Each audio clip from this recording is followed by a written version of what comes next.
Hello and welcome to the Unapologetic with Janine McKinnon podcast. I'm your host Janine, manifesting maven, lunar ritualist, nature lover, sex magic expert, and empowering confidence and sexuality coach. If you'd like, you can think of me as your witchy bestie who calls you out on your self-deprecating cycles while encouraging you to align with your highest self. And I'm on a mission to help women return to the wisdom of their bodies and embrace their inner power. If you're a woo-woo woman craving more self-love, confidence, fulfillment, and passion in your life, you are in the right place. The Unapologetic with Janine McKinnon podcast is here to help women like you to thrive as your most radiant and happy self. Here you can find inspiration and tools taken from my one-on-one coaching sessions and group experiences to support you in your journey. We'll cover things like societal conditioning, inner child healing, pleasure practices, manifestation techniques, approachable rituals, and all around women's empowerment. My goal is to shift your perspective and give you actionable takeaways so you can walk away from these episodes feeling inspired to create a life that ignites your soul. Thank you so much for being here. I am so grateful that we're able to connect in this way, and I can't wait to dig into the contents of this episode with you. Without further ado, let's get into it. Hello, today I am giving you one simple tip to learn to nourish yourself through pleasure. This particular tip or self-pleasure practice is actually my first ever exposure to the world of Tantra and sexual empowerment. And so I'm really excited to share it with you today, perhaps pique your interest, and just offer you a quick practical way that you can really upgrade your self-care game through your relationship with your pleasure and with your sexual energy. So as I have touched on in previous episodes, so I won't get too into it, but I will link the episode where I go into more depth on the topic and how our sexual energy is our life force energy. And it is this buildup within our body of energy. And we can feel it when we are in the moment. We can feel this energy moving through our body. And the more you get into slow pleasure and sacred sexuality, especially, you begin to learn how to really play with this energy. And so what you can begin to do is really learn how to use it in different ways. You can learn it to really nourish yourself. You can learn to use it for manifestation, which can be a lot of fun. And I would say those are two of the main ways that I use sexual energy, as well as sexual energy transmutation. And I can't remember if I have a podcast episode on that, but I do have a very in-depth blog post on the topic. Now that I'm speaking about it, I'm going to have to revisit that. And if I don't have a specific podcast episode on it, perhaps I'll have to do that in the future because it is the most popular blog post on the website. And it's pretty cool, the different things you can do. Bob Proctor and different self-development gurus talk about sexual energy transmutation in their own flavor. And so sex magic just happens to be my chosen flavor, and where you can really use this sexual energy in different ways, transmute this energy into different creations, whether that is in your business, in your life, through manifestation. So those are just a few different ways to give you a glimpse. But bringing it back down to this specific, quick little pleasure practice, if you will, that I want to share with you, is to bring your focus to orgasms. And so if you think about it, most people, when they reach climax, it can be this like great feeling, this great buildup, and then it just is kind of like poof and gone. It's just like poof and very outward. There's obviously a release. It feels great, but that energy just kind of dissipates after.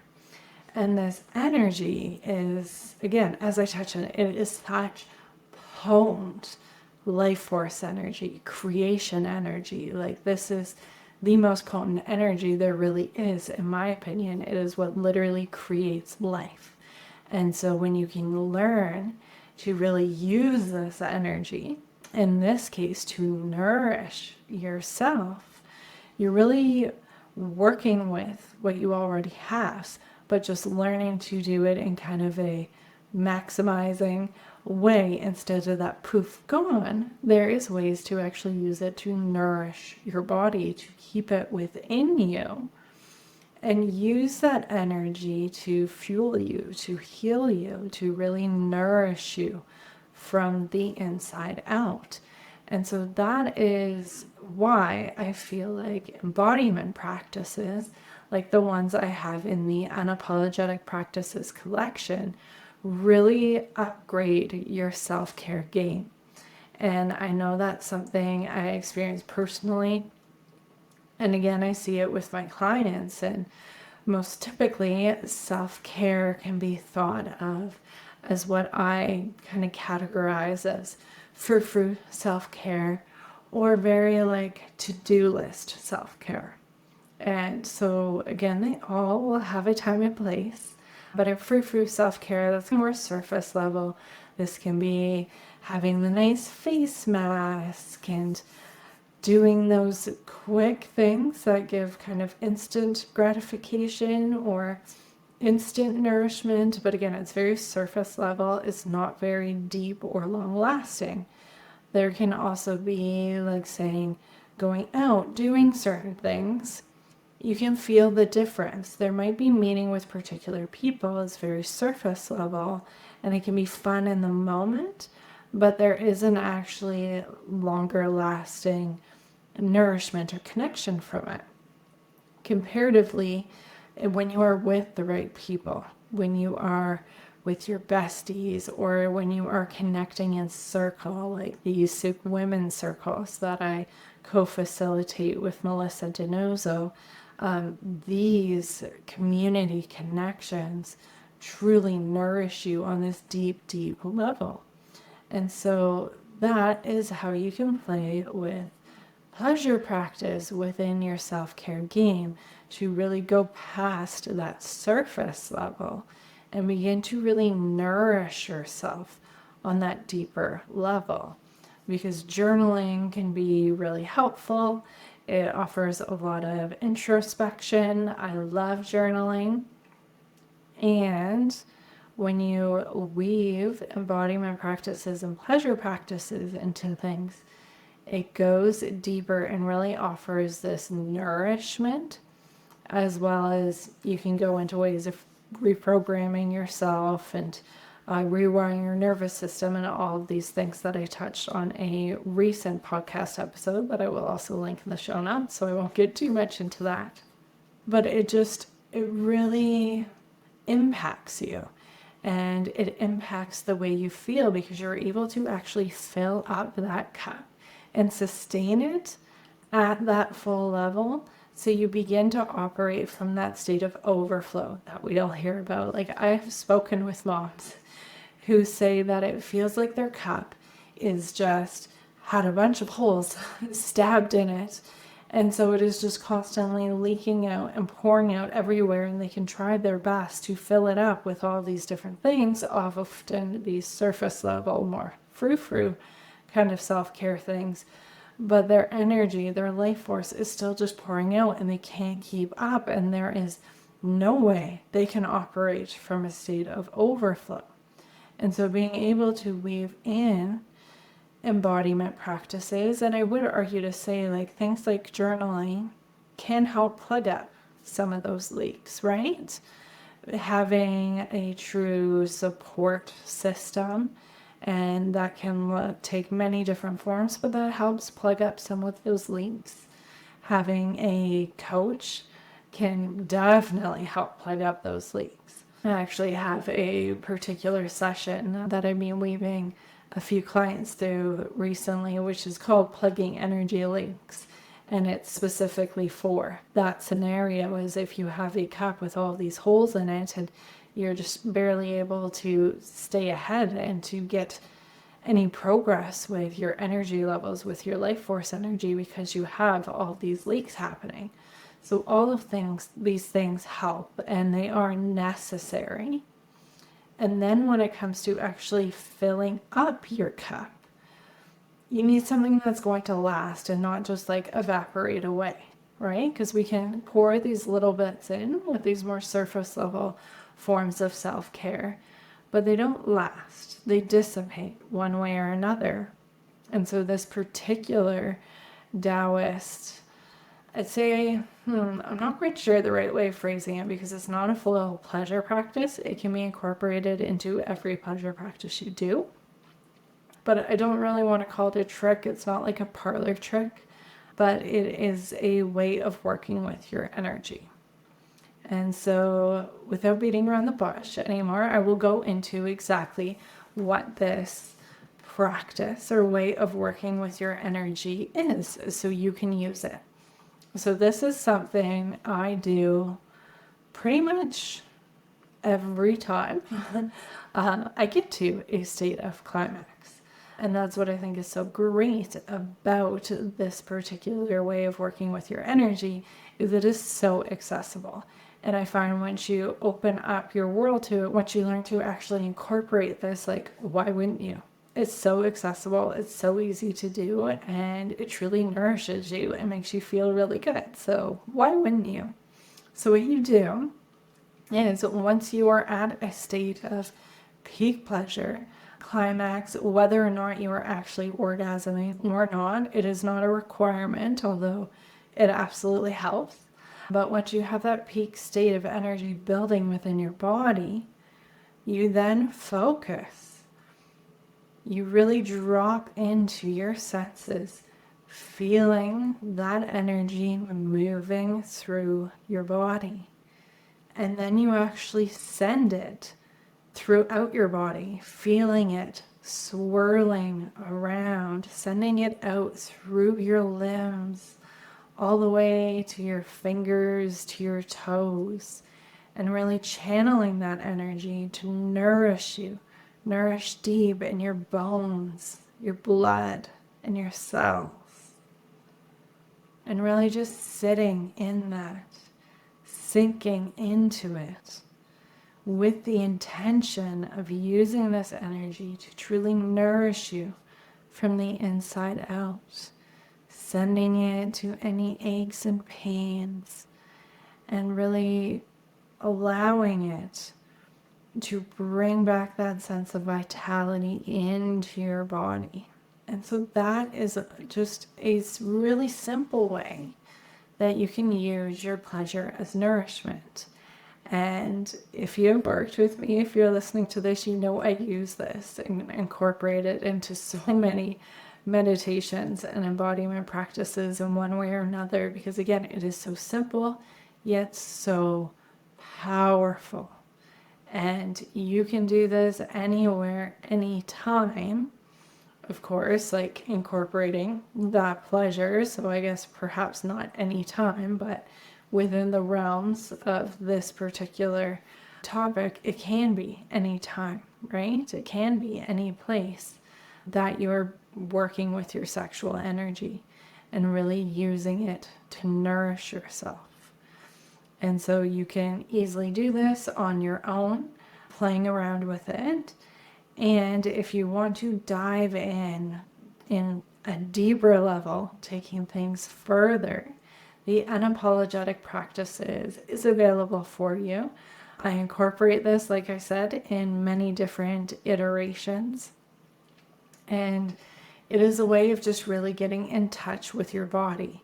As I mentioned at the beginning, you are really dropping into yourself, dropping into your senses, feeling that energy moving throughout your body. And so that is a way of really exercising your presence and your mindfulness and your sensuality by being able to focus on that energy and be able to move it through your body. And this exercise, if we want to call it that, is a great stepping stone for things like sex magic and sexual energy transmutation and different things like that.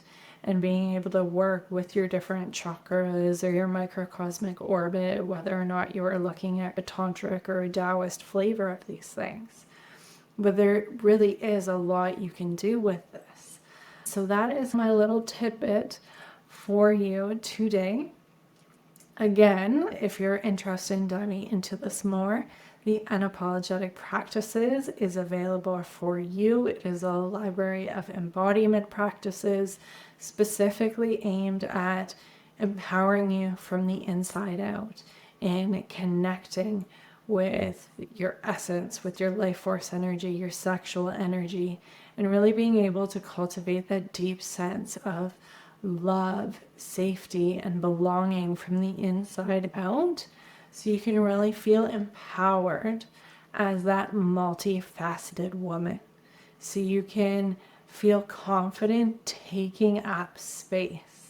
So you can really exercise your presence, so you can drop into all of those simple everyday moments of life. I do have a sale going on. I am going to be extending it because life has just been very full. So rather than the sale ending on June 18th, the day that this goes out, I will likely be extending it until June 21st. So for all of those who sign up for annual of Unapologetic Practices, I will offer a 90-minute carnelian coaching session completely free. Once your 14-day free trial expires, I will send you a link to sign up for that, to just really support you in your process, to be able to identify some different blocks or obstacles and really support you in the direction you're wanting to go, in your intention for using unapologetic practices, these embodiment practices, to support you in whatever that core desire is. So that is available for you. As always, I am here if you have any questions at all. And there is a 14-day free trial if you just want to check it out, see what it's all about, try on one or two. And then if it doesn't work, cancel it, no problem at all. Or you can commit to that annual and receive the 90-minute free coaching session. That's it for now. Thank you so much for being with me here today. I would love to hear your thoughts on this practice. If I have piqued your interest, or if you're curious about trying it out, or you've tried it out, I'd love to hear what you thought. So you can shoot me an email, info@JanineMcKinnon.com, or shoot me a DM on Instagram @Janine.McKinnon. Until next time, trust your wisdom and make some magic.